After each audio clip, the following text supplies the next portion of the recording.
Good morning, children. In the last video, I had only talked about the four methods of asexual reproduction. Today, I'm going to talk about the fifth method of asexual reproduction, that is vegetative reproduction. Here, the new plants are produced by the vegetative parts of the plant. Okay, that is leaf, stem, and roots. They are grouped into two different types. One is natural vegetative reproduction, and another one is artificial vegetative reproduction. Okay, now I'm going to show you a picture where reproduction of a reproduction by stem. This is a picture of a grass or a mint which grows horizontally along the ground. You can see this is a picture of a grass which is growing along the ground. Here from the nodes, the shoot is also coming out and the roots are also coming out. And in this manner, the plants grow. Okay, and I've got another examples. You can see the other examples are an onion bulb and the potato. They both comes under the vegetative production by stem. Here you can see another example is ginger, also comes under this vegetative production by stem, along with the grass and the mint picture that I showed you just now. Here they are all modified stems. They have got nodes, they have got internodes, internodes also present here. Okay, and it has got scaly leaves.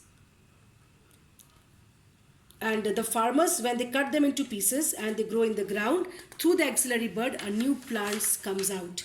Okay, now I'm going to talk about the first one, that is potato.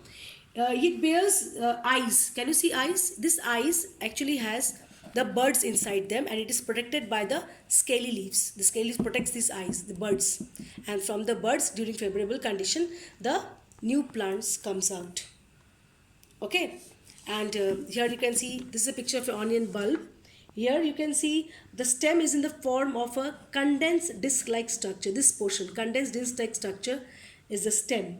Okay, the disc bears fleshy overlapping scaly leaves, and these scaly leaves are all fleshy, and it is covered outside along the margin. It is covered by dry scaly leaves.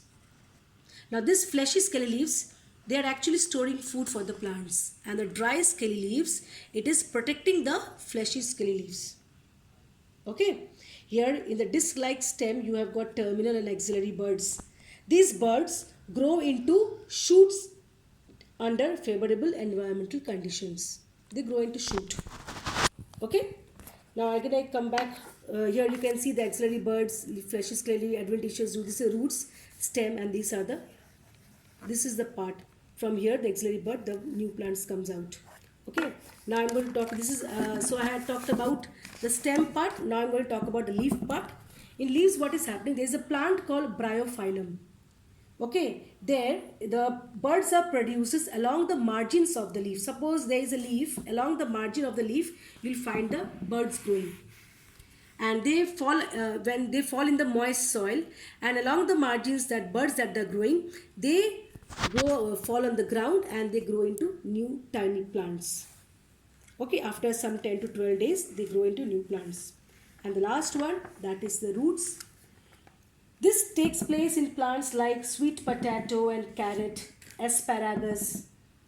What is happening, they give rise to numerous fleshy roots, and they contain large quantity of food inside them, and each single root is able to give rise to a new plant. They grow vegetatively, the roots grow vegetatively and store food, and then during favorable condition they give rise to a new plant. Okay, now what is the advantage of this natural reproductive reproduction? One is it takes place very fast in a short period of time. It's spread in a small area very fast, and it's a surer method of propagation. But along with advantage, there are disadvantages also. Now, what can be the disadvantage? That since they are genetically identical, that is, if any disease attacks a plant, it spreads in all the plants in that small area. And dispersal of plant does not take place on its own. So what is happening? They are restricted to a small place. So a large competition takes place for resources. Okay, there is another method which is called as artificial vegetative propagation. Nowadays the farmers and the horticulturists, they develop this artificial method of propagation, that is by cutting layering, grafting and micropropagation. The first method is cutting. Here what is happening? In this method, the stem is cut into small pieces. Okay. And if every stem that they are cutting, have each stem cutting pieces will have an axillary bud.